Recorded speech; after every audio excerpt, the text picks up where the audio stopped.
or people who are in Lucknow, it's raining outside, it's a lovely weather. So I'll try to wrap up as quickly as possible so that we can all be on back to our own work.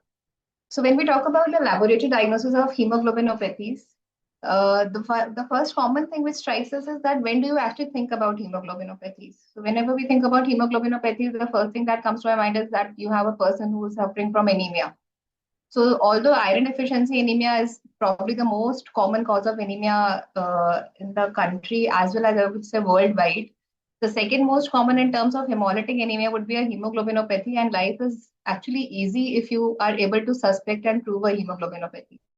Otherwise, anemia remains an enigma and unanswered question in the majority of the patients where we are not actually able to pinpoint what is the cause of anemia. In that category, if I'd say hemoglobinopathy is a easy life if you are able to diagnose and say ki chalo hemoglobinopathy ka diagnosis bana diya and you have been able to kind of explain the reason for anemia.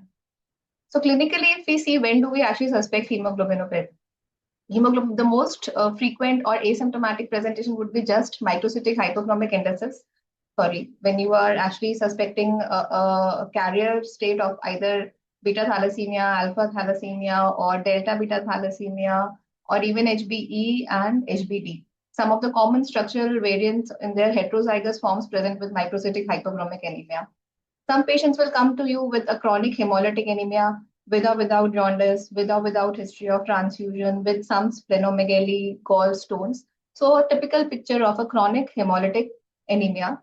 And somehow it lands up in, if it is a thalassemia related disorder, we broadly put it into the category of thalassemia intermedia.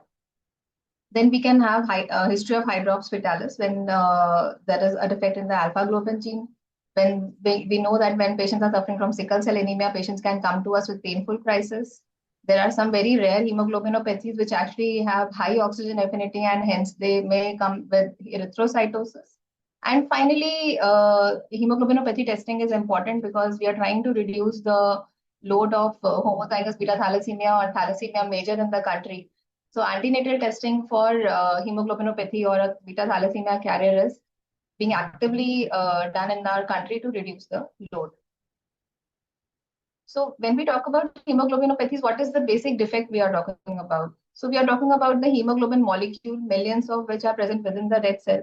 So it's a quaternary structure made up of 4 polypeptide chains. We say 2 alpha and 2 non-alpha because alpha can combine either with beta chains to form the HbA, or it can combine with the gamma chains to form HbF and the delta chains to form HbA2. So these are the genes which are responsible for, transcription and subsequently translation, which are then in turn produces the polypeptide chains. So from the beta globin cluster, we have the beta globin genes, which will combine with the alpha to form HbA, then with the delta genes to form the HbA2, and with the gamma chains to form HbF. So HbA is naturally the major component of our hemoglobin and amounts to almost 80 to 85% of the component of the of a normal healthy red blood cell. So if there is a defect in the beta globin gene, naturally it will manifest. So there was one point is that there are 4 alleles of the alpha gene, whereas there are only 2 alleles for a beta globin. So, to knock out, there'll be more knockouts required before an alpha thalassemia is manifested, whereas a beta thalassemia will manifest when there is either of the allele which is affected. So what can be the defect? It can either be a point mutation, it can be insertion, deletion, frame shift. These could be within the beta globin gene or they could be in the promoter region. So how do they manifest? They might manifest as a quantitative defect, meaning thereby that the synthesis of the beta globin chain is reduced. So we call it a quantitative defect. And as we know as alpha thalassemias, whichever chain is involved, we name the disorder accordingly. Alpha thalassemia, beta thalassemia, and so on. This plus and zero basically in the superscript represents whether there is a decreased synthesis or a totally absent synthesis of that particular chain. We can have qualitative defect, and because of which the protein which is formed is defective, the quality of the protein is bad. So here we have the HBS, B, C, and other lesser known variants. HBE is also another very commonly known disorder, and that is actually a combination of both quantity and quality. So, matlab quality bhi kharab hai, और quantity भी कम बनी है. ऐसा क्यों? Because the chain which is form that HBE protein which is और polypeptide which is formed is slightly unstable. So the term which is used for these conditions is something like thalassemic hemoglobinopathies. Basically, it indicates that there is a qualitative defect, and along with that, there is a quantitative defect. So all these terminologies or these basic pathophysiology help us to understand the clinical manifestation when we'll see some cases that will probably might become a little more clear. So the inheritance of these disorders is usually an autosomal recessive inherit pattern, and ideally both mother and father have to be carriers for the full-blown disease to be manifested in the affected child. And with each pregnancy, there is a 25% chance of the child having a homozygous or a compound heterozygous state if the father or mother is a carrier. So if one of the beta globin genes is knocked, again, this is known as the heterozygous state. It can be beta plus plus or beta plus or beta zero, indicating the these defects are basically these signs basically are correlated with the type of mutation. So there are some mutations which might result in some synthesis of the beta globin gene where we say as beta plus. Some mutations like in the promoter region or upstream, like commonly known as cap plus one mutation, that is known as a beta plus plus mutation or a silent mutation. उससे क्या होगा that some amount of beta globin chain will be produced, and so the patient will not be as symptomatic as expected.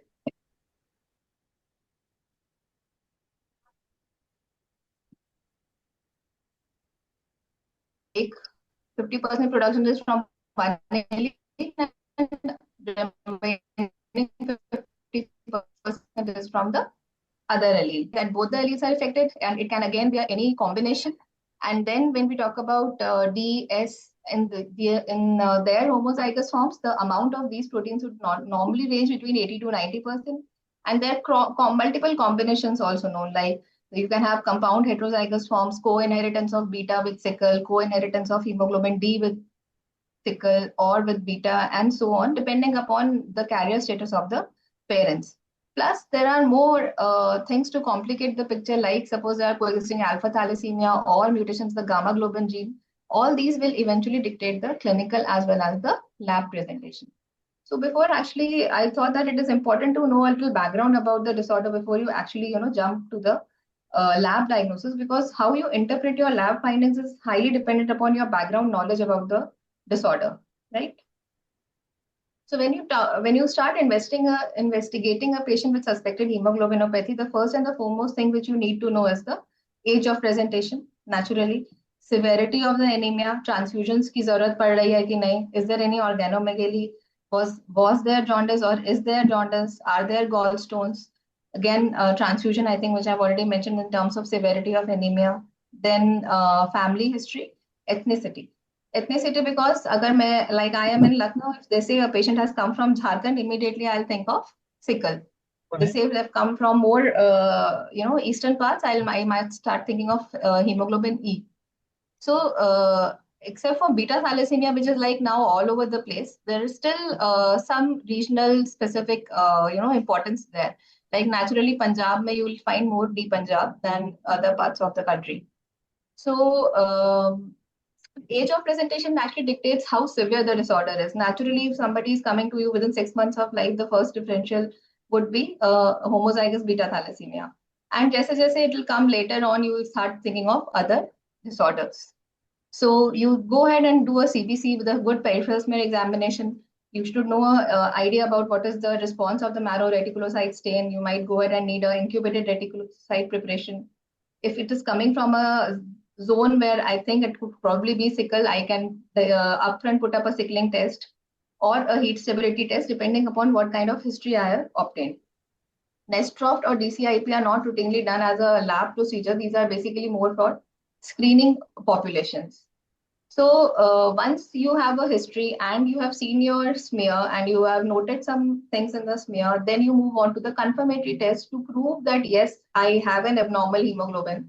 And for that, when I was a student, a hemoglobin electrophoresis was one of the most common techniques. But now I believe capillary HPLC and capillary no electrophoresis are available in most of the centers who are doing screening for hemoglobinopathies, because these are walkaway systems very comfortable to use, load your sample, read the results, but you should know about the basic principles of the equipment and how to analyze what the chromatograms or the photographs it is generating. Isoelectric focusing is also in, though not very widely used, but there are some centers which have started using isoelectric focusing as well. So isoelectric focusing, I'll not be really talking much about. It is a more refined version of hemoglobin electrophoresis, and the separation and the migration of the proteins is supposed to be more better as compared to the agarose gel electrophoresis, which was done previously. So molecular testing is not routinely required in almost, I would say, 70 to 80% cases in hetero or homozygous state. They can be solved based upon the patient's presentation and maybe a parental screening. It has a very important role when we are talking about antenatal testing, because we want to test whether the mother is carrying a homozygous thalassemia major child or not. Then it is important when you have unknown variants which have not been able to, which we have not been able to identify on HPLC or capillary zone. And then there are different techniques which you can use, like RFLP, ARMS PCR, GAP PCR, MLP, depending upon the type of defect. Like beta thalassemia is usually a point mutation and alpha thalassemia is usually a deletion. So accordingly, you will use a ARMS PCR or a GAP PCR or an MLPA accordingly. So what is the sample required? So ये photo मुझे बहुत अच्छा लगता है, and I know people who might have slept off might find this lady pretty. So this is like एक चुटकी सिंदूर की कीमत तुम क्या जानो रमेश बाबू. So I have replaced it with one EDTA vial. I personally feel this is the most important thing I need if I am dealing with a patient of a hemoglobinopathy. What all can it do? You can do a CBC, make a smear out of it, prepare a reticulocyte to stain, do heat stability testing after you have prepared the hemolysate. You can use the sample for HPLC testing. You can use the same sample for DNA extraction and so on. So I think that one sample completes the entire spectrum of tests which need to be done. But what is important to remember is that naturally for doing a CBC or a reticulocytes preparation or heat stability, you need a fresh sample. For HPLC, you can store samples up to 7 days. Till then, we say that the degradation is minimal and we can satisfactorily run our HPLC. If you feel that you will not be able to do it within 7 days, you have the feasibility of preparing hemolysates and store them at -80, and then you can run them at a later date. Most important thing is that you have to try to ensure that you have collected all samples before transfusion. Suppose there is a patient who's admitted in the evening and with a hemoglobin of 4, and you feel that the patient needs to be transfused, the clinical team should know that we should collect a sample, keep it in the fridge, and we can send it to the lab next morning, right? And about the hemolysates, I've already mentioned. So when we talk about CBC, when we are doing a basic CBC, what all you expect to see? So in a patient, normally except for beta thalassemia trait, हम बहुत ज़्यादा CBC को importance in terms of indices नहीं देते हैं. Or rather, I would say कि microcytic hypochromic indices होते हैं जिसमें कि हम thalassemia सोच रहे हैं. Then we start applying this rule of 3. What is this rule of 3? So suppose we have this example over here. I have a patient whose hemoglobin is 13.5. But if you look at the indices MCV, MCH, and MCH, there is marked microcytic hypochromic picture. If I look at the RBC count, that is 7.3. So for an RBC count of 7.3, if I multiply it by 3, I would expect my hemoglobin to be somewhere around 21. So that means there is a relative erythrocytosis. There is a degree of, I would say, some anemia in the sense that the number of RBC is out of proportion to his hemoglobin value. So this is an ideal situation where I would suspect that probably I am dealing with a case of beta thalassemia, or maybe, even alpha thalassemia carriers will have microcytic hypochromic picture and a raised RBC. So the point is कि ये iron deficiency anemia क्यों नहीं है? So I say for iron deficiency anemia, your RBC count would be on the lower side, because अगर machinery है ही नहीं आपके पास पूरी to synthesize the adequate number of RBCs, your RBC count will go down. But what is happening in thalassemia, to compensate for the microcytosis, the factory is producing more number of RBCs. So that is how it explains that you have typically microcytic hypochromic indices with a raised RBC count and a near normal RBC. Sorry. Is there a question?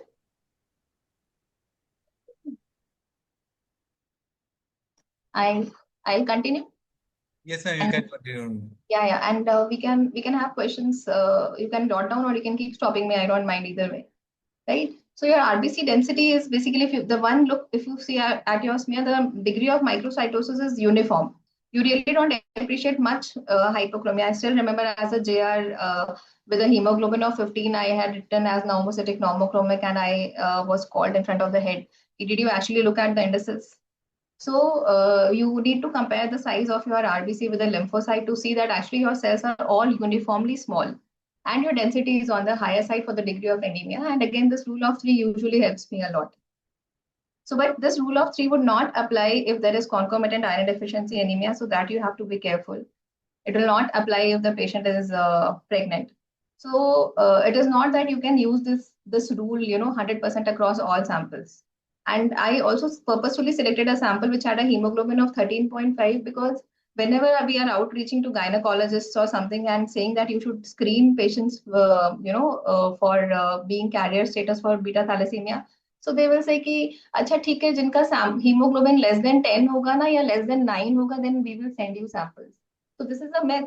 I want you to get kind of let this be known that hemoglobin is not what you are looking at. You have to teach your clinicians and the gynecologists that you have to look at the MCV or the MCH rather is supposed to be, let's say that there is a cutoff of 27. If it is less than 27, it is indicative that patient is having microcytosis. And again, if you see all these parameters together, you should suspect that you might be dealing with a case of heterozygous beta thalassemia. There are a lot of indices. Practically, frankly, I don't follow any of them because I've seen that sometimes they'll work, sometimes they will not. But one of the Menzel's index is one of the one which I've seen my residents are very, eager to follow. But itna bare minimum जो है वो चलता है. And if it is a female, I would actually like to subject the sample for HPLC. Crush KNK may. Okay. So what else can you have in your smear? So if you have a standard patient, beta thalassemia, major severe anemia, a lot of NRBCs, a lot of anisopoikilocytosis, polychromatophils, some basophilic stripling. I'm trying to move my mouse, but I don't know, somehow it is not coming on the screen. So kindly bear with me for the pointer. So next, target cells is another important finding which we look for. Suppose agar sickle beta hai, those a compound heterozygous statement, the presence of target cells is a giveaway. Besides the presence of sickle cells, which might be apparent if the patient has come to you in a sickle crisis. Then if you go ahead and try, if you're screening for HPH disease, you can do an incubated reticulocyte preparation and you can look for these golf ball inclusions. So once you're done with your CBC, you have seen some kind of microcytic hypochromic indices, or you might even actually have normal indices. Particularly for carriers of sickle cell, the indices will be near normal. So it is only for thalassemia, which might include beta, delta beta, alpha, or gamma delta, whatever. There we are focusing on the indices, where we are saying that there will be microcytic hypochromic indices. Carriers of hemoglobin D will also have mild microcytic hypochromic, and so will carriers of hemoglobin E. But if you talk about sickle, your carriers will be totally asymptomatic, and there is nothing on the CBC which will give away that this patient is probably a sickle carrier. So whatever the situation, my personal recommendation is that all females at one time point should actually undergo the HPLC testing to ensure that you are not a carrier for any hemoglobinopathy. That way, that is one I feel a way to check the or keep a tab on the birth of thalassemia major children. So once we are suspecting a hemoglobinopathy, now you need to prove it. So for proving, as I already said, these are the major confirmatory tests of this. The cation exchange HPLC and capillary zone electrophoresis are the two widely used techniques. So what is the principle? So as I said, these are our adult blood is made up of a combination of these polypeptide chains, that is HbA, HbA2, and F in different percentages. And as it is depicted, the amount of charge on these different proteins is different. So if we subject them to an electric field, naturally they'll migrate based upon their charge. Those which are more positively charged will migrate faster, whereas more negatively charged will migrate faster towards the anode, whereas those which are positively charged will stay somewhere closer to the starting line. So this is something, a principle which was widely used, or is basically the principle for separating the structural variants, especially in hemoglobin. electrophoresis, and the movement of the protein is dictated upon the charge. Whenever there is a point mutation or a mutation, basically the charge of that particular protein will, if there is an abnormal protein, so ये तो normal migration था. If you have a change in the charge, then you will have additional bands, like, because the migration of those proteins will become different. So not really be talking much about the gel electrophoresis, because I think gradually its use has come down and it has become more of an important confirmatory test. I still remember Dr. Reena saying कि ideally abnormal hemoglobin हमें दो तरीके से demonstrate करना चाहिए. But that is also getting supplemented nowadays by parental screening. पहले भी parental screening is also actually helping us to understand that yes, there is a presence of an abnormal hemoglobin. In our times, our technician in PGI Chandigarh used to cast this gel on a glass slide, and then with the help of a cover slip, we used to apply the hemolysates. But now we have automated techniques, and these are the dried agarose gels which can be stored. And if you want, you can still go ahead and use hemoglobin electrophoresis. It works well for screening for the presence of common hemoglobinopathies. The problem is that it is more manual, it is more time consuming, and I think preparation of hemolysate is still required even in these tests. And again, it is kind of semi-quantitative. So this cation exchange and capillary zone, as मैं बार बार ऐसे लग रहा है कि I'm trying to sell it to someone, but these are actually the machines which are more commonly nowadays used, because they are pretty sensitive, specific, and quick methods for analysis and give very reproducible and accurate results. Though we can have some problems of some of the abnormal hemoglobins being eluting with the common ones, but still, luckily, for majority of the hemoglobinopathies, these systems can, जो clinically या pathological hemoglobinopathies हैं, these systems work fine. So if we have a look at the basic setup of HPLC, it has a pump through which the buffer will move. Then there is another injector from which the sample is injected. So the pump, the buffer will mix with the sample, and this cartridge is basically the central analysis point of this equipment, which is coated with a silica gel. The cartridge has a very strong negative charge.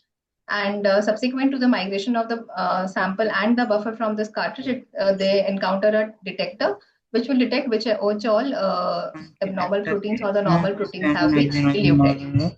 Good question. So if you see, this is the basic setup, and the cartridge is coated with a negative charge, and you have a combination of differently charged hemoglobin molecules. And when the sample is injected into the cartridge, based upon their affinity, they'll bind to this silica gel. And again, initially a low ionic strength buffer will move into the cartridge, and it will compete with these molecules, and those which are weakly positive will start getting eluted out. And there is a chromatogram there, and I am really missing my pointer. I really don't know why the pointer is not working. Anyways, so if you see that there is a as and when these proteins start coming out, the chromatogram starts forming, and gradually as more and more positively charged buffer ions come in, they will be able to push out even the strong positive hemoglobin ions from within the cartridge, and they will be eluted out. So this is something like a chromatogram which will form with different fractions. Like this actually reflects that on the x-axis we have the time, and on the y-axis we have the quantity. So if you see, F is one of the first initial peaks, indicating that this is one of the weakly positive proteins. Then we have HbA1c, which is actually the glycated part of the adult hemoglobin. Then we have the adult hemoglobin, that is HbA0. And then at the end, we have HbA2, which was the most strongly positive protein, जिसको बहुत धक्का लगाना पड़ा बाहर निकलने के लिए. So again, this is a diagrammatic representation of the same. And the time for which a peak to appear is known as basically the retention time. And we can calculate the peak area and peak height, and that will represent the percentage of that particular hemoglobin. And we have calibration factors and controls to ensure that our machine is primed well, and it is actually separating out all the proteins or the fractions properly. And this is how it generates a report of, like F, what is the retention time, what is the area, what is the percentage, F is 0.4%, A2 is 5.6%, and so on. So how do you interpret your HPLC report? So there is no shortcut. I would recommend जिनके पास HPLC analyzer is there in their labs, they should participate in the daily reporting. That is how we learned, and I'll always be indebted to Professor Gurjeevan Garewal and Professor Reena Das for their guidance, and I think our love developed for HPLC back then. So know your patterns में सबसे important is you should first know what is normal. Whatever machine you are using, either it may be a D10, it may be a variant 2, it might be a capillary zone electrophoresis, and there are some newer now, I think. So you need to know what your machine calls normal as normal, what is the retention times, what are the patterns, and so on. In a normal healthy adult, HbF is 1 to 5%, whereas A accounts for 80 to 90%, and A2 ka cutoff is now we have also changed to 3.3% based upon some literature and the discussion in different talks. Otherwise, if pehle 3.5 was usually taken, but yes, people have shown that even between 3.3 and 3.5, some of the cases might actually be harboring a beta mutation. So before you interpret the HPLC chart, again, some basics, as I already said, if one allele is affected and there is a structural variant, so normally you would expect that 40 to 50% output is from that particular allele, and you will get 40 to 50% normal HbA. And in the homozygous state, there will be no normal HbA क्योंकि दोनों beta alleles are knocked out. तो आपके पास normal beta globin gene बचे ही नहीं है alpha globin के साथ combine करने के लिए, इसीलिए A0 will not be formed. When we talk about beta thalassemias, then in the heterozygous form, A2 level increases. Normal, as I said, is 3.3, and maybe something between 3.3 to 4 can be considered as gray zone. Up to 8% we take for beta thalassemia, but I can tell you that I've also seen some cases where it has been 9 or even up to 10. And this is slightly interesting कि खाली एक allele होने पर भी why only A2 is increased, but that is a compensatory mechanism. It is believed that some just to compensate for the loss of that beta allele, the synthesis of HbA2 or rather the delta genes and the gamma globin genes increases, and that is why you have a relatively higher level of HbA2. Whereas in the homozygous forms, your HbF would be increased. Again, homozygous forms means that both the beta alleles are affected in one or the other manner. And A2 has no value when we are talking about usually homozygous beta thalassemia, right? Except that if it is raised, it might tell you that one of the alleles is probably beta plus or beta plus plus. And thalassemia intermedia is a broad spectrum with a clinical different, with a similar phenotype, I would say, clinical phenotype, but the genotypes can be different. And alpha thalassemia, there are 4 alleles. So for the disease to manifest at least 3 functional, there should be a deficiency or loss of 3 functional alpha globin genes. And on HPLC, we usually see a low A2 and presence of Barth's hemoglobin if that is picked up. So again, as I said, this is something which you cannot memorize, but this is something you keep on seeing and in your routine practice, and you will know कि pre-integration peaks आ रहे हैं, so you need to suspect HBH. F का normal pattern क्या है? अगर F is increased in 1 to up to 5% in some stress marrows, 5 to 30 can be seen in heterozygous delta beta thalassemia or heterozygous HPFH. 15 to 20% F is also seen to accompany homozygous sickle or even more in compound heterozygous E with beta thalassemia and so on. So I'll not try to make you memorize or go through all these details, but this is something which you, when you do a daily reporting in your lab, you will be able to pick up based upon the retention time. Some of these abnormal hemoglobins are actually called like यहाँ पर A0 or A2 दे रहा है, वैसे it will also give you a value of sickle. It will tell you that sickle percentage is this much or D is this much and so on. So the software for the known some common abnormalities, the software has been designed to call out that abnormal hemoglobin based upon the retention time. So P3 is usually 5 to 10% because this is basically the peak which tells if the sample is degraded or not. If it is more than 20%, J merit is one of the common peaks which can come over here. Then again, as I said there are a number of other abnormal peaks which can be there. So I'm just passing through this because those who know, they know, and those who don't know cannot know within this 1 minute what I am teaching. So you will have to see your cases and participate in daily reporting to actually know what is normal and what is abnormal and where it is coming. So just a few words about capillary zone electrophoresis because this is another popular, not so popular, but okay, no comments on that. But another equipment which has good capabilities. And again, here it is basically based upon that there are fused silica capillaries which are highly negatively charged, and there is a high voltage because of which the sample is getting injected from the anodal end to the cathodal end. And as the sample migrates, there are two important things which are dictating the formation of this photogram. One is the charge on the hemoglobin molecule itself, and second is the electroosmotic pressure, or basically the pressure which is caused by the buffer ions or the flow of the buffer ions. So the buffer ions are positively charged, and hence the basically the elution occurs at the cathodal end. And even though the hemoglobin molecule is negatively charged, all the proteins are pushed towards the cathodal end. I might be rushing a little, but maybe if somebody wants to stop me, they can let me know. So again, as I said, there are two forces which are working in the capillary zone, electroforces, and electroendosmotic force is what is taking the lead. And though hemoglobin molecules are negatively charged, it is these positively charged ions which are moving against the electric field, and they are able to carry the proteins towards the cathodal end of the capillary. And where you have a detector, and this is a kind of photogram which is formed, and it automatically divides the different peaks into a lot of zones, 15 zones to be precise. And within these zones, there is a drop down, and it will tell you that in zone 1 or zone 2 or zone 3, what all abnormal hemoglobin are there. So the advantage of capillary zone electrophoresis is that it separates HBE from HbA2. It has separate zones for HbH and HbBART. Presence of bilirubin will not interfere with HbH and BART. And it is not specifically based on the retention time. So it is said that it is supposed to be more precise in reporting A2 levels. But if you look up literature, there is a good concordance between capillary zone and HPLC values, and there are no votes for and against for either of the system. Coming on to molecular testing, this is not usually required, as I already said, unless until you are suspecting a low A2 and you have to prove an alpha thalassemia.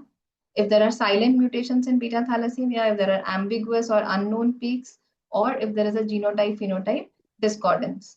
And again, highlighting that for antenatal or prenatal testing, I would say rather, this is a more important technique where CVS sampling and detection of the mutation, you really need to have a good, strong backup of a molecular lab to diagnose these disorders. So again, I'll not go into the detail, but basically beta thalassemias, most commonly there are point mutations. There are 3 exons, there are intervening introns, there are upstream 3' and down 5' and so on. And a number of mutations can involve any of these sites, even the introns or the splice sites or the promoter region, etc., etc.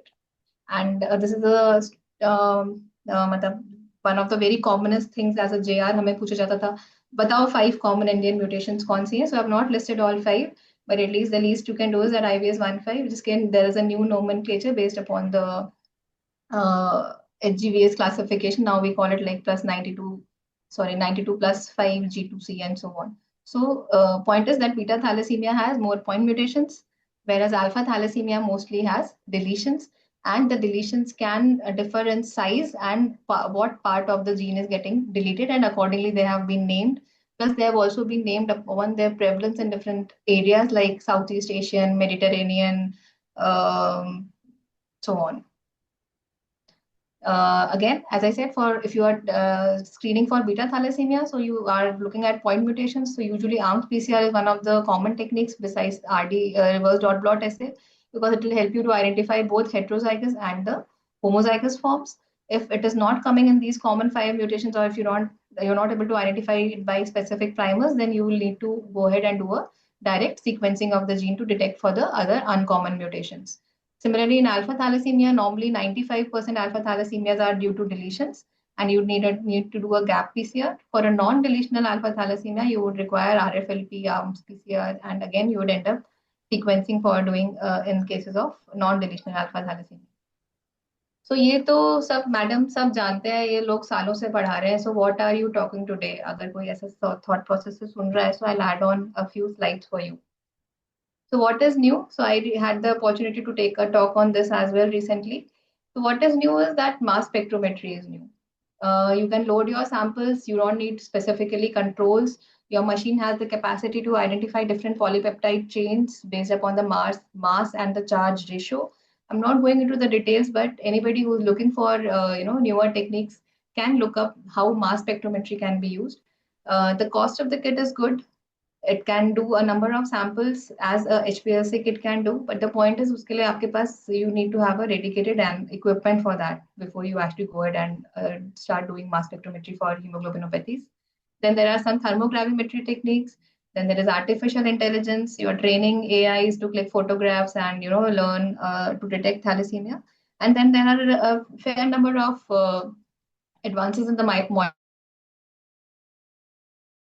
molecular diagnostics like NGS to hai, and there are specific kits like there's a Deusser, I think it's some NGS platform which is telling you a lot of spectrum about the promoter regions and the alpha region, then heat alpha stabilizing protein, and multiple other in simultaneously. Like I still remember NGS आपको क्यों चाहिए?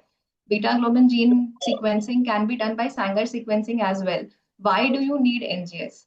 So people are moving to NGS because you are able to identify simultaneously other cooperating mutations which are there, which might be either increasing or decreasing, the disbalance between the alpha and the beta globin genes, or which might be responsible for the phenotype of the patient. So so there are advances both for individualized testing, and then there are advantages for population screening or the point of care testing, as we know. And most of these are basically based upon the lateral flow assay and on competitive inhibitory binding, which are kits are available like the pregnancy test. And you can see that they are coated with monoclonal antibodies against HbA or HbS or HbC, and you can load your sample. And when the sample migrates, wherever it will meet its complementary antibody, it will form a band, and accordingly you can detect whether this is suppose in the second image it is HbAs because you have a band for A and you also have a band for S. Whereas when we see the third image, as I said, मेरा pointer नहीं चल रहा है, पता नहीं क्यों नहीं चल रहा है. So, but if you look at the third image, that is homozygous sickle, where there is no band for A, but you have a band for sickle. So what is important is that आपका control का band तो हमेशा आना ही चाहिए to ensure that your assay has worked. So a lot of these kind of point of care tests are now available, particularly for sickle cell disease, and are also being used for population screening. So sickle solubility and subset people have moved on to these lateral flow immunoassays for a ease and minimal expertise which is required.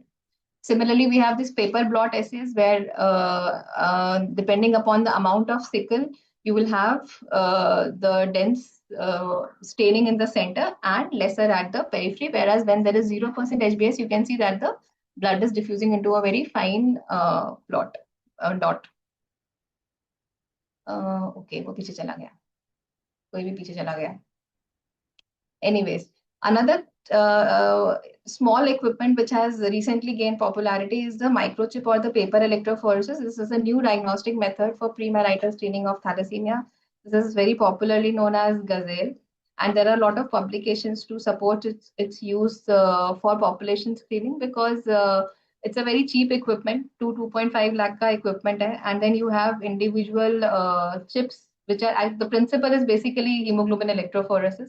This is the small equipment which is kind of battery operated, and it has these components. You have one cartridge for one single patient, and the runtime is I think around half an hour. And you can again it will pick up A2, it will pick up sickle, it will pick up F levels, and based upon the pattern, if HbF levels are more than 60% and A is less than 40%, then you can start thinking of thal major or thal intermedia. If there is no other hemoglobin and F is less than 60% or A is more than 40%, then you look at A2 values and you take a call whether you want to call it beta thalassemia trait or. So I personally have little experience, but this does seem like a good, easy to carry equipment which can be used for population screening. And last I heard in a talk, it was very actively promoted in Orissa for picking up and for community screening for sickle. So coming to the a little more interesting part of the talk, that is case-based learning. So we have learned that we need to do a CBC to first suspect and identify, integrate it with our clinical findings, and then we need to run our confirmatory tests to establish a diagnosis. So case one is, as we go through the cases, we'll also have some learning lessons. So like suppose this is a case one who is an 8-month-old child with history of 1 unit PRBC at 15 days. Sorry, at 15 days, 15 days back. And so he does still have moderate anemia and some degree of microcytic hypochromic indices. RDW is 24.9 in highlighting the anisopoicocytosis which is there. So I really don't need a history in this particular child, but yes, with this smear and this kind of a pattern, he probably homozygous beta thalassemia would come to my mind first. But suppose if your F level or your chromatogram was like this, so F is 12.2% and A2 is 2.8%. So I actually this was meant to ask a question to the audience, but I don't really think I have an audience which can answer. So the point is this normal for age? At what are the F levels at 8 months of age? So before you try and interpret something with less than 1 year of age, you should be aware at what is the rate of decline of HbF. So never interpret the graph alone without history. This graph very much could be of that of a newborn, which is having predominantly HbF. It could be of a patient of homozygous beta thalassemia major. If this is the graph which I'm seeing in a child who is maybe 10 years or maybe 15 years, then I might think of delta beta thalassemia in the homozygous form. If the patient is asymptomatic, it might even be HPFH, right? So it is important that you should know what is the age and what is the clinical presentation before you actually try to interpret your graph. And again, as I said, you should be aware of the rate at which your HbF levels decline. So we know that in the embryonic stage and in the fetal stage, initially there are no beta globin chains, and basically you have alpha and gamma, and at birth you have predominantly HbF. And as time progresses, your HbF levels go around to around 10%, 10 to 20%, I would say, by 6 months of age. So after 6 months of age, you really don't expect much F to be there. So here we have a child who has already received some transfusion. You have a F which is around 12% and would might come up more when there is more, ineffective erythropoiesis and the hemoglobin drops further. So at this particular time point, if I really want to establish the diagnosis of homozygous beta thalassemia, with the given scenario, I have two options. Either I can screen the parents, and naturally both the parents who are asymptomatic, and applying my rule of three, if you see, for a hemoglobin of 10.9, my RBC count is 5.78. So 5 threes are 15 should have been the hemoglobin, but that is not, and we have good going microcytic hypochromic indices. So basically both the parents are heterozygous beta thalassemia with A2 concentrations of 7 and 4.6. That is how you pick up heterozygous beta thalassemia. So my parents are heterozygous beta thalassemia, and with the given clinical scenario, my child is likely to be a case of homozygous beta thalassemia. You can repeat the testing after 4 to 6 weeks, and you might see a F levels which will start coming back because the transfused blood is starting to clear off. Or if you don't want to wait, you can go ahead and do a molecular testing for the mother, father, or only just the child. Mother, father तो करना ही पड़ेगा, मतलब पहले पता तो करना ही पड़ेगा ना कौन सा म्यूटेशन है. So this in this particular condition, both mother and father are heterozygous for IBS 1.5, whereas the patient is homozygous. So our lesson 2 is that whenever you get a sample where a recent transfusion has taken place, you might not be able to actually truly report the picture. So it is better either you repeat. If you don't want to repeat, you can screen the parents. If parents are not available, then you can go ahead and do a molecular testing to confirm your primary diagnosis. So this was about thalassemia trait or carriers or heterozygous beta thalassemias and homozygous beta thalassemias. Coming on to another entity, which is commonly we say as thalassemia intermedia or the non-transfusion dependent thalassemias. These patients usually have a very variable clinical picture, which is asymptomatic to may range from mild to moderate anemia with episodic with hemolytic episodes, and the patient might be maintaining his hemoglobin between anything between 7 to 10 gram per deciliter. If you take a history, he'll tell you कि 2 साल पहले एक transfusion हुआ था. And the genetic testing for these is not really straightforward. And again, I would say parental testing is the first thing which helps. And if not available, then naturally you will have to, based upon the graph, whatever you are getting, you will have to take a call what underlying genetic basis of the disorder could be. For example, this is a case 2 who's a 12-year-old male. History of on and off blood transfusion since 3 years of age. and the last blood transfusion was 1.5 months. So this is not typically thalassemia major, which we think, but he does have a relatively severe form of the disease because he is on and off transfusion since 3 years of age. And presently also his hemoglobin is 7.5 with the RBC count of 4.14 and microcytic hypochromic indices. And this is what his graph shows. HbF is 10.1 and A2 is 11.7. I don't know if this is the best example to tell you, but yes, this is basically a situation that picked up from what we get in our lab.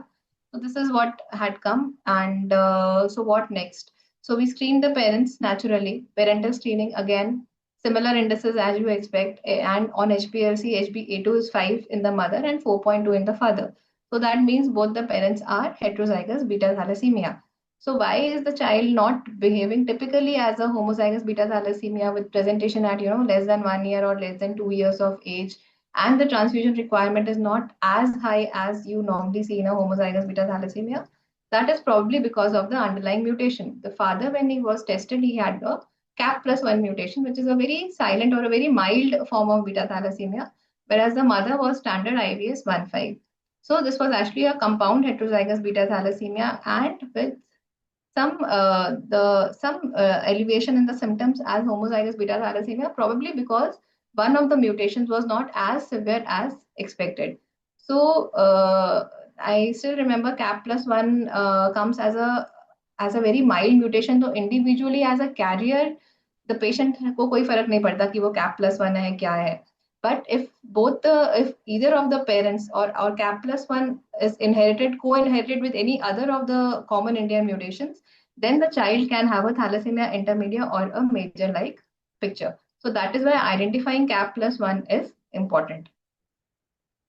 So these are basically, if there is a coexisting alpha thalassemia, it will reduce the severity of the disease. If there are mutations which are increasing the gamma globin levels, that will decrease the severity of the disease. And what kind of beta globin mutation has the patient inherited, that will also dictate his clinical profile. Case 3, again, a 2.5-year-old male resident of Bengal. I think, again, that is a very important clue. And there is no history of transfusion till date. The hemoglobin is 8.5. Again, RBC count is slightly on the higher side. Indices are on the lower side, microcytic hypochromic, and fair degree of anisopoikilocytosis on the smear.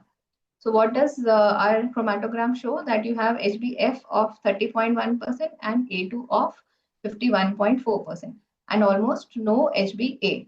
So this, when I see something like this, when there is no HbA, iska matlab my both beta alleles are knocked out.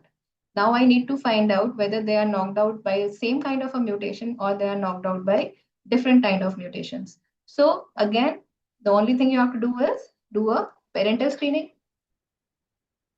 Again, father, mother asymptomatic with microcytic hypochromic indices. The father is basically a heterozygous beta thalassemia, and so I can't read out. And the other parent is basically a heterozygous HbE. Here again, I would like to bring your attention that A2 levels of more than 8% are not for head beta thalassemia. And anything which is above 20% A2, you need to think about HbE, which has eluded in HbA2 region. And why is it if one allele is affected, तो ये 40-50% क्यों नहीं है? Because E is a thalassemia hemoglobinopathy. So the amount of E which is formed is kind of getting degraded, and whatever you are getting is on the lower side as compared to 40-50% otherwise expected in a structural variant. So what the child is, so the child basically is a compound heterozygous E beta, and there is a very variable presentation of people with compound heterozygous E beta. It can be either a non-transfusion dependent thalassemia, but there are some reports where it might present as severe as homozygous beta thalassemia as well. Whereas your homozygous HbE, on the other hand, are usually asymptomatic with only mild microcytic hypochromic indices. And this is how the picture of homozygous HbE would look like. Again, there are no adult A. All you have is one abnormal hemoglobin. Your A2 value is 77.5%. So this is how you get a homozygous E, and that is how you are getting E beta. And if you can recall this is how you get a heterozygous HbE. This is for the residents who are probably watching, if they are watching.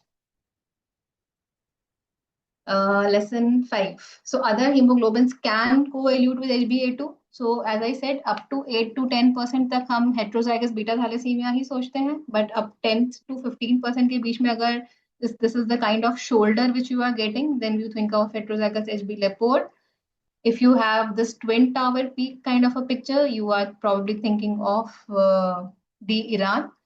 Then if you have what was that? Again, something similar. Or, oh, sorry, this was HBG.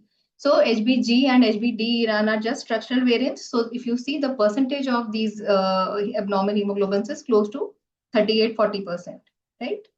And this leopard का ये जो shoulder है, this is one of a very typical pictures for HB leopard. Case 4, 15-year-old male resident of Bihar. Okay, so and there is history of jaundice. So these are all spectrum of cases of thalassemia intermedia. So we saw that it could be homozygous beta thalassemia. It could even be E beta. Let us see one more case which can come as a thalassemia intermedia. So you have a 15-year-old male who has jaundice and has splenomegaly. Again, microcytic hypochromic indices and a hemoglobin of 7.5. And your blood picture is really not telling you much. And what your electrophoresis is telling you is that all you have is HbF. So mind you, this was a 15-year-old male and all you have is HbF. Again, I would emphasize is that you have no normal A. So that means again, both your beta globin genes have been knocked out. And what has happened is कि सारा alpha globin gene जो था वो gamma के साथ जा करके combine करके it is forming only HbF. So what could have happened? These are some conditions which genotypically which can have this same graph. That is hereditary persistence of fetal hemoglobin. But hereditary persistence of fetal hemoglobin is a asymptomatic condition, and this child is symptomatic. He has splenomegaly, he has anemia, jaundice, and so on.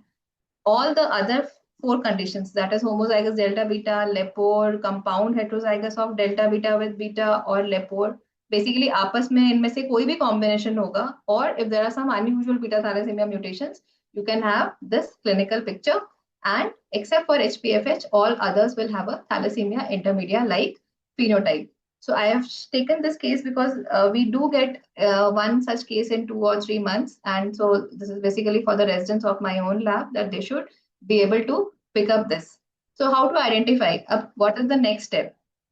So the next step is parental screening. कुछ भी समझ में ना आए तो the first step is do a parental screening. Solve your answers. So again, mother and father, microcytic hypochromic indices in both and RBC count slightly increased. And both are having almost similar picture that your AF levels are around 18.7%. दूसरा graph मैंने लगाया नहीं. So this is typical of heterozygous delta beta thalassemia, and I am saying delta beta and not HPFH because the child is symptomatic. And we can also go ahead and do genetic testing to confirm. But usually HPFH में F levels would be even higher. This is what studies have shown, and we have also observed that HPFH में the value would be closer to 25 to 30%, whereas delta beta thalassemia में the median is around 14 to 16%. So parents are heterozygous delta beta thalassemia, and so the patient is likely a homozygous delta beta thalassemia. And you can do a gap PCR. This is one of the commonest Asian Indian inversion deletion which is prevalent in the Indian subcontinent, and I'll skip the details. So if suppose you don't have the parents, because we have seen that the age of presentation for such patients can even be 25, 30 years or some even more. So ho sakta hai everybody does not have parents living with them or whatever. So you can go ahead and do a gap PCR to demonstrate the presence of this mutation and differentiate HPFH as well if you want. So another continuum of the case 4 था कि same kind of a picture with jaundice and Bihar and anemia 4.5. We can make out that there is severe anemia with lot of target cells and microcytosis and hypochromia and a fair degree of anisocoagulophytosis. Here, this picture was because one of the parents was delta beta thalassemia, whereas the other was a heterozygous beta. So this is just again indicating that the normal A is not there. माने कि दोनों beta alleles affected है. So dono beta alleles can be affected with the same kind of, the parents might be carrying different kind of mutations. Like here, one parent is a delta beta, whereas other parent is a beta 0 with A2 levels of 7%. And that is why our patient basically has entirely HBT. So this is compound.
Ma'am has got disconnected.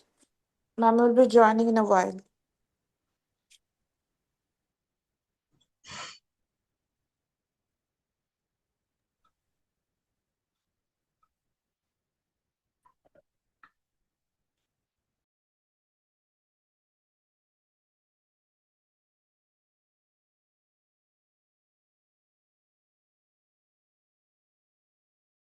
कि जल्दी wrap up करना है. So I move on to wherever I was. I move on to case 6. Again, a 18-year-old male resident. Just a second.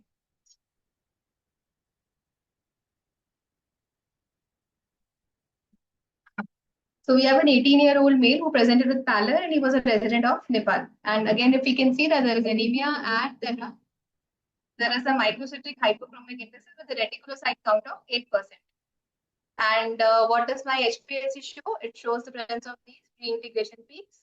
Those who are wise and those who know are involved into daily reporting know what does this mean.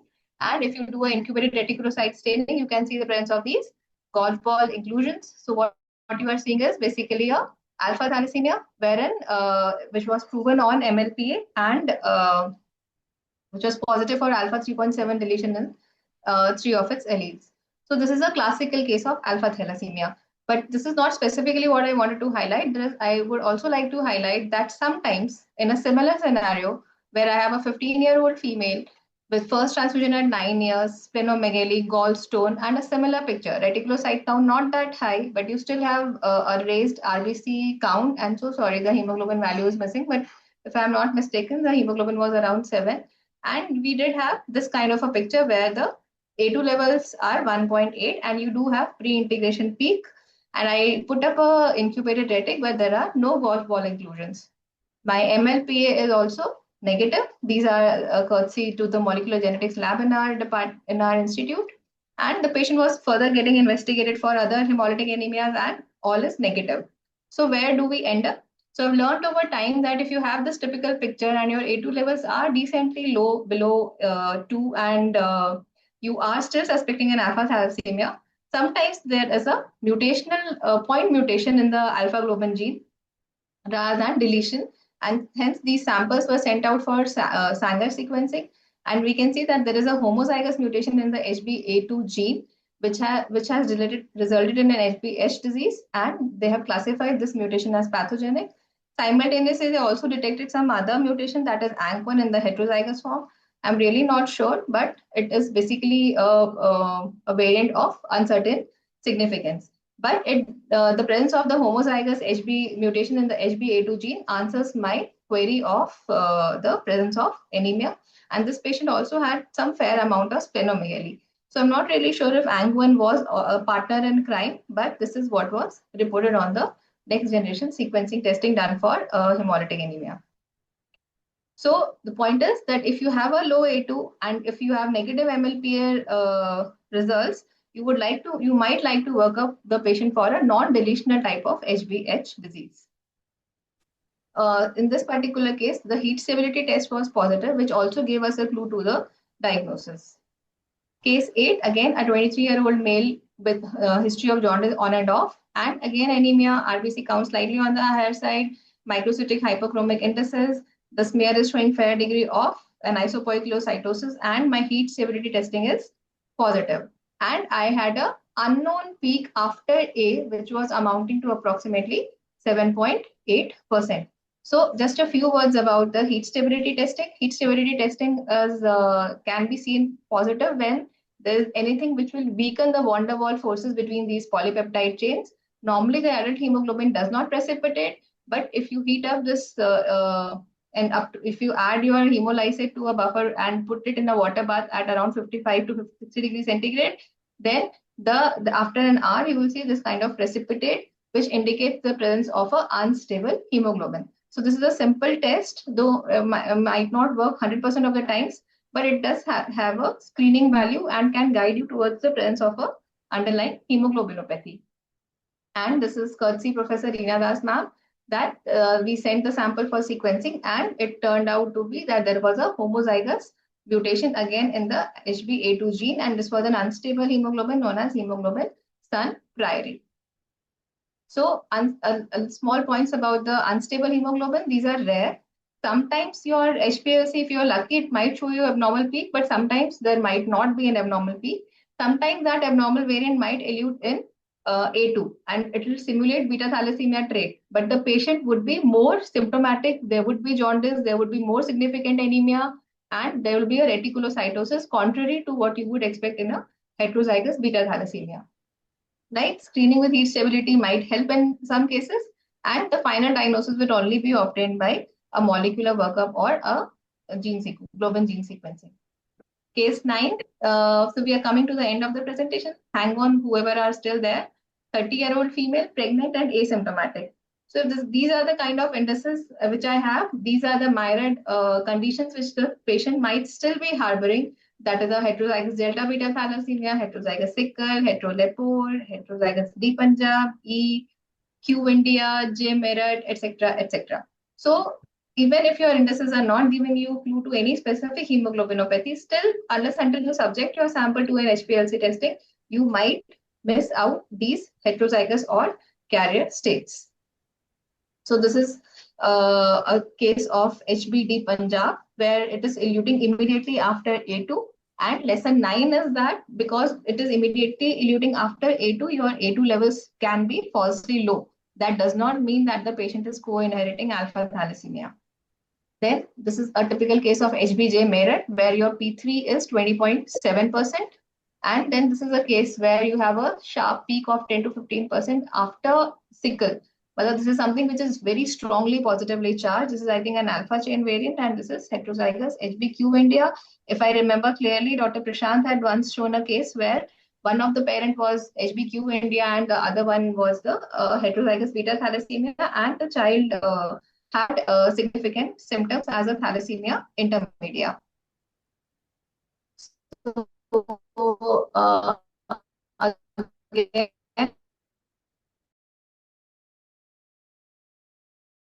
sure.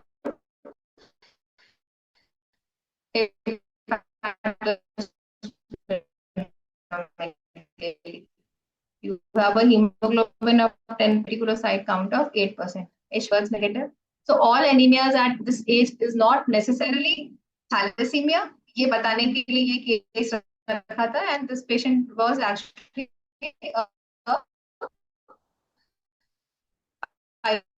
pyruvate kinase patient, and this is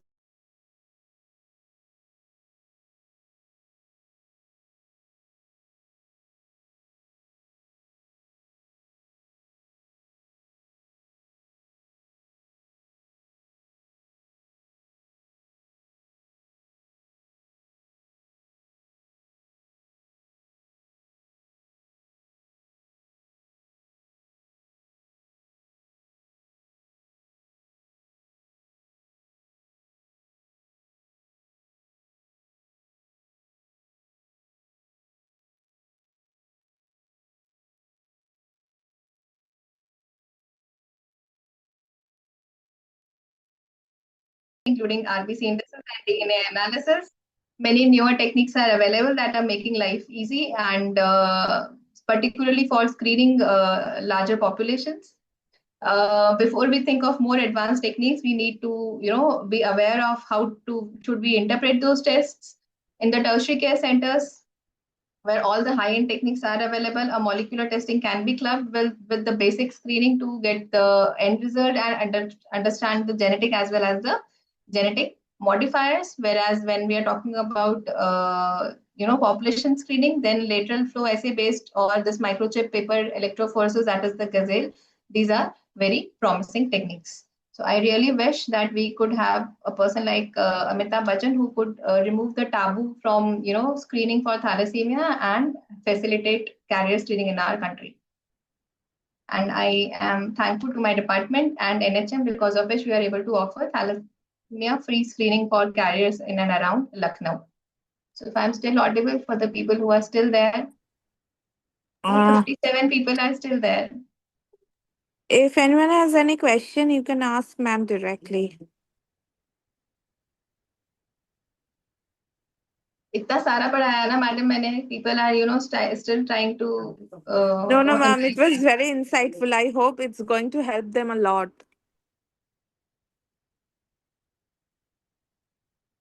I'm really Till sorry now, for 56 participants are there. If anybody has any question, you can ask ma'am directly. and I'm really sorry for the disturbances which are probably No, because of it's the okay. I heavy rain understand. outside. It's not a problem from your part. It's the network problem. Done. I think सब कुछ सब समझ में आया. I am a perfect, wonderful, excellent teacher. Any questions? Hello. Hello. Hello, ma'am, can you hear me? Yeah, I can hear you. Ma'am, this is Dr. Shafali from Ghaziabad. It was a very insightful session. Thank you. Just wanted to thank you. Thank you, ma'am. And actually, I had a query. I report hemoglobinopathies in my hospital. It's a private hospital. So one month back, a couple came for HPLC. The wife was, I think, 6 weeks. No, not 6 weeks. 12 or 16 weeks pregnant, and we did HPLC for both. So A2 for the wife came out to be 3.6, and for the husband was 3.5. So in that case, how to counsel the patients, because the gynecologist called me and A2 told was 3.6 for the wife. For the wife, ma'am, it was 3.6. CBC and was what normal. were the indices? Ma'am, indices normal, MCV normal. I remember that much. I'll have to check, but mostly indices were normal. Hemoglobin was also normal. I think 10 or something, but indices were definitely normal. And for the husband also, the whole CBC was normal, and it was 3.5. What I would suggest, and when this is a situation where I would really like. Ma'am, hello, your voice is getting cut, ma'am.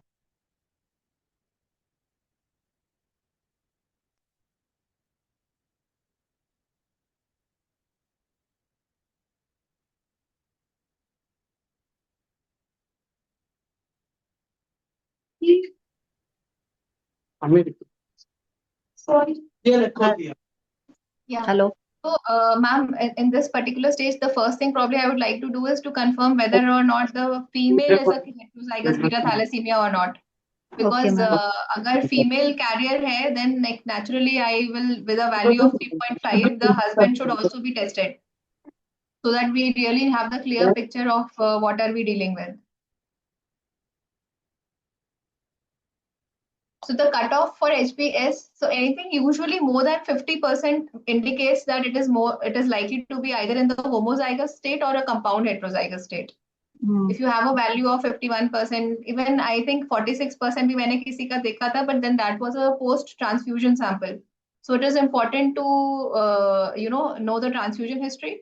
And if you have an abnormal peak which is more than 50%, then I start suspecting either a homozygous or a compound heterozygous state. When to suspect unstable hemoglobinopathy? I suspect unstable hemoglobinopathy when I have, maybe a normal hemogram, normal HPLC result, and rest of the hemolytic anemia workup is negative, but the patient has, a reticulocytosis. Or if I have some subtle clue that there is some abnormal peak, or I think that is a situation where I would like to put up a heat stability test to see, because I have seen this third, ये जो sixth sense है ना आपका, अगर कभी कभी it works out, and when you put up a heat stability test, we have picked up a few patients where heat stability test was positive, and then we sent the sample for testing for NGS, and it did come out positive for point mutations in alpha thalassemia. So for point mutations in the alpha globin gene. So practically, if you ask me that are there any specific criteria, no, I think I would say it is a diagnosis of exclusion कि ये नहीं है, ये नहीं है, ये नहीं है, तो ये हो सकता है. And the first thing we start doing is a heat stability test. Dinesh, तुम ये क्वेश्चन क्यों पूछ रहे हो? तुम मुझसे डिपार्टमेंट में बात नहीं कर पा रहे हो? Sickle cell disease and phosphate level. I don't know. I have never come across any patient जिसका मुझे phosphate level पता है. In practice, we see low phosphate levels. Why do you get phosphate levels done? It helps you in what? Harsh, if you can answer my question so that I can also be a little more wiser after the talk. Want to correlate phosphate levels with sickle cell disease?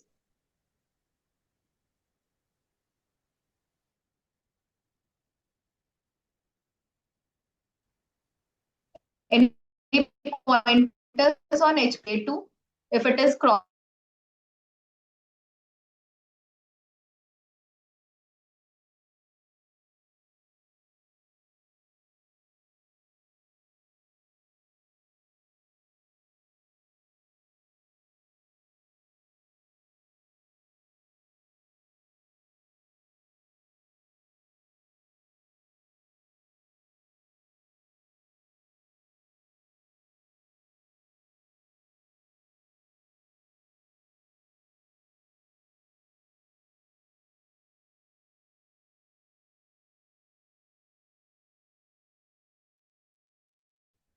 I think हो गया है.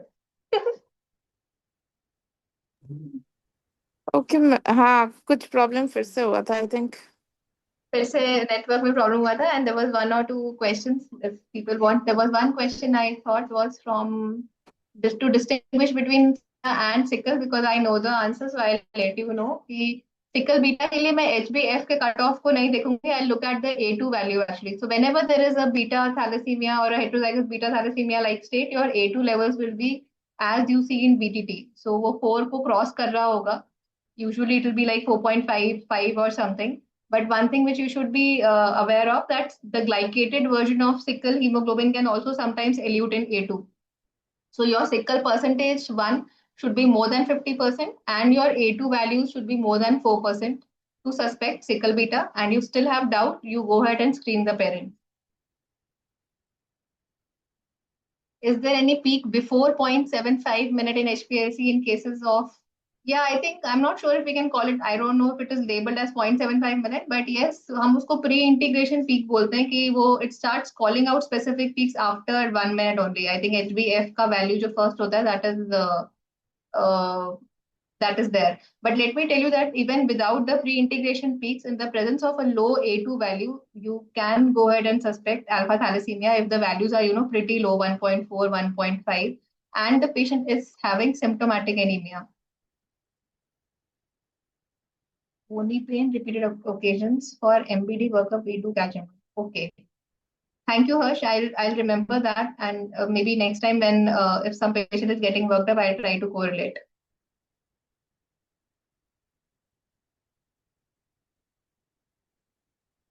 Does HPLC help to point towards iron deficiency anemia in beta thalassemia or sickle cell anemia? If the degree of anemia is very severe, then I have seen that the percentage of all your abnormal and normal peaks, the levels go down. So that is one thing. And if you want to ask that, does presence of IDA affect interpretation of beta thalassemia? I think there is a paper by Dr. Prashant where they did study whether in how many patients did IDA actually, lower down the A2 value. I think it was very minimal.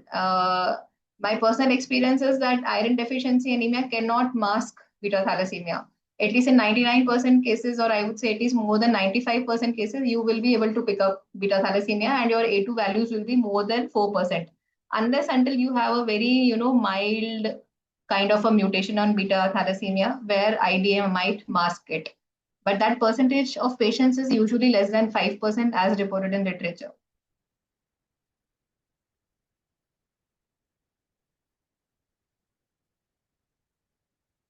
Anything else?